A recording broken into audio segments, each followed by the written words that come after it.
Okay, so the objective of this scene was to go into the bathroom.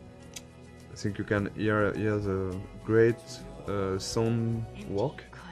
Sebastian, the audio lead, has worked a lot on this kind of effects. When you take out your earplug, you can hear more the ambience. And this kind of art is done by our main concept artist. We got like 4 concept artists working on the game. With Edouard, who has made a lot of artwork. He was the one concept artist. So basically in the beginning we do a lot of documentation, like we do a lot of research.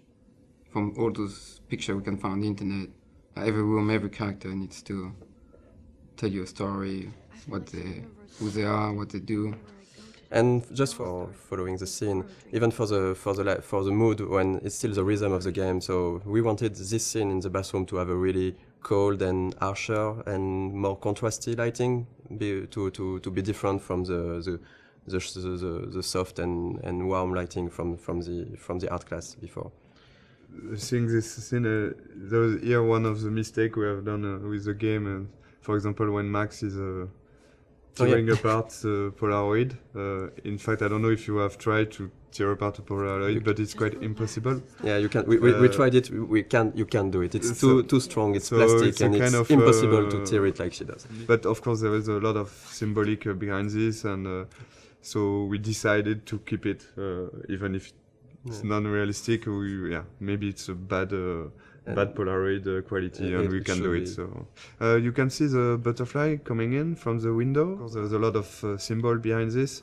The butterfly, of course, with all the butterfly effects thing, and the fact that Chloe has got some butterflies on her tattoo, and the color of her hair based on the color of the butterfly. Really something we wanted to hear. The blue butterfly is really, really important, and of course at the end of the game it's much more important. One of the fans' favorite, and of course a character we really love, Chloe. She's one of the most important characters, because at the end the choice is about her. It was really important to create this character the best way possible, so the player would learn to care more and more about her. But we really wanted her to be not that nice at the beginning, so when she's evolving during the different episodes, and she's getting nicer to Max, people would care even more about her because she changed, and she likes the fact that she changed. If she was the nicest person from the beginning, it wouldn't be, I think, as effective that her going forward and changing toward Max.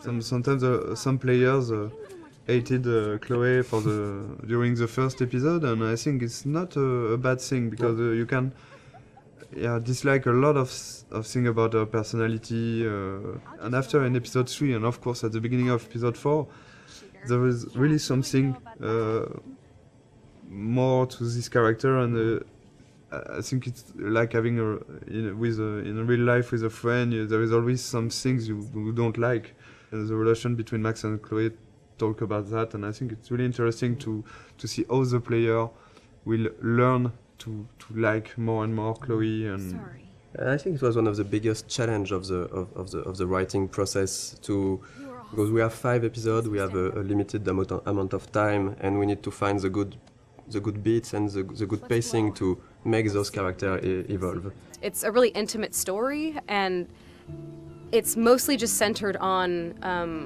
just emotional moments. All of the major choices that you make in the game are emotional. The heart of it is the relationship between Max and Chloe. It gets really dark and things get really hard for Chloe and really emotional.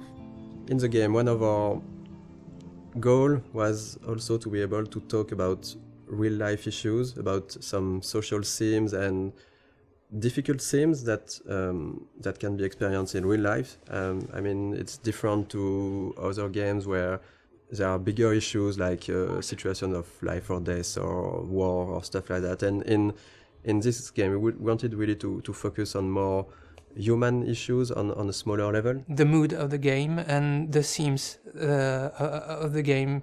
It's the themes that we tackle in the game are not something that you see often in other games. We try to be mature about it. We try not to force it onto players, and we try not to be too brutal about it. We have issues like domestic violence, family issues. So talk about drugs, alcoholism, And depression. employment, It's really. part of a reality, and I think it was really important for us to not avoid that.